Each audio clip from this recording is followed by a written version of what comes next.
ଦେଖିଛି ତା କପାଳରେ ବୈଧବ୍ୟ ଯୋଗ ଅଛି। ତାକୁ ଯିଏ ବାହା ହବ ସିଏ ମରିବ।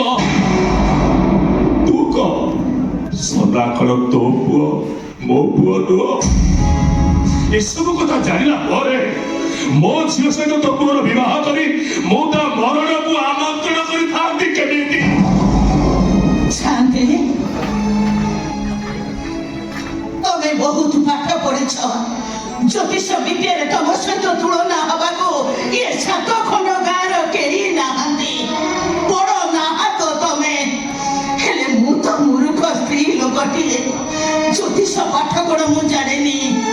ହେଲେ ମୋ ମୂର୍ଖ ମୁଣ୍ଡରେ ମୁଁ ଏତିକି ଜାଣିଛି, ମୋ ପୁଅର ଯଦି ମୃତ୍ୟୁ ଯୋଗ ଥିବ ତାହେଲେ ତମ ଝିଅକୁ ବାହା ହେଲେ ସେ ମରିବ, ନହେଲେ ବି ସେ ମରିବ। ଆଉ ତମ ଝିଅର ଯଦି ବିଧବା ହବାର ଥିବ, ମୋ ପୁଅକୁ ବାହା ହେଲେ ବିଧବା ହବ, ନହେଲେ ବି ସେ ବିଧବା ହବ। ଆଉ ମୁଁ ତୁ ତାକୁ କିଛି କହିବା ଦରକାର ନାହିଁ। କଥାରେ ପୁରା ଅଛି, ସ୍ୱରକୁ ନିଛୁନି ନାହିଁ କି ବଡ ଲୋକଙ୍କୁ ବି ଉତ୍ତର ନାହିଁ। ବୋଉ ଆମେ ଘର ଛାଡି ଚାଲିଯିବା। ଚାଲ। କଣ କହିଲୁ ସନା? ଆରେ ତମେ ମାନେ ଘର ଛାଡି ଚାଲିଯିବ?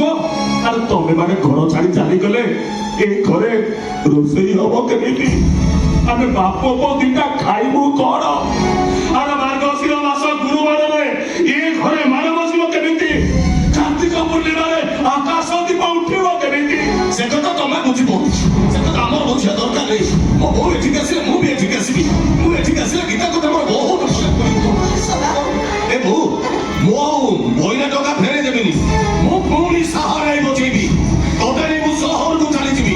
ସେଠି ବହୁ ଟଙ୍କା ରୋଜଗାର କରିବି। ଟଙ୍କା ପର ଘରେ ବାସି ପାଇଟି କରିବା ପାଇଁ ମୁଁ ପଠେଇବି। କଣ କହିଲୁ? ପର ଘର? ଆରେ ଆମେ ସବୁ ତୋ ପାଇଁ ପର। ତୁ ଆମକୁ ପର କରିଦେଲୁ ନା? ମୁଁ ତମକୁ ପର କରିଦେଇନି କଦେ। ନିଜ ଛାତି ଉପରେ ହାତ ରଖି ନିଜକୁ ପଚାର, କିଏ କାହାକୁ ପର କରିଦେଇଛି? କିଏ ସମ୍ପର୍କର ସୁଚାକ୍ଷକୁ ଟାଣି ଉଠାରି ଛିଣ୍ଡେଇ ଦେଇଛି? ଏ ବୋଉ, ଏଠୁ ଚାଲିଯିବା। ତାହେଲେ ମୋ ଛାତି ଭିତରେ ଜଳୁଥିବା ନିଆଁଟା ଆହୁରି ଜୋରରେ ଜଳିବ। ମୋ କଲିଜାରେ ବହୁଥିବା ରକ୍ତଟା ଆହୁରି ଜୋରରେ ବହିବ। ତାହେଲେ ବୋଉ ଚାଲିଯିବା। ଏ କୁସୁମ, ଆରେ ତୁ କଣ ସତରେ ତୋ ପୁଅ କଥାରେ ଘର ଛାଡି ଚାଲିଯିବୁ? ଶାନ୍ତି, ସ୍ୱାମୀ କି ହରେଇଛି, ସାହା ଭରସା ବୋଲି କହିଲେ ମୋର ଏଇ ସନାଟା। ତାକୁ ଛାଡ଼ିଦେଲେ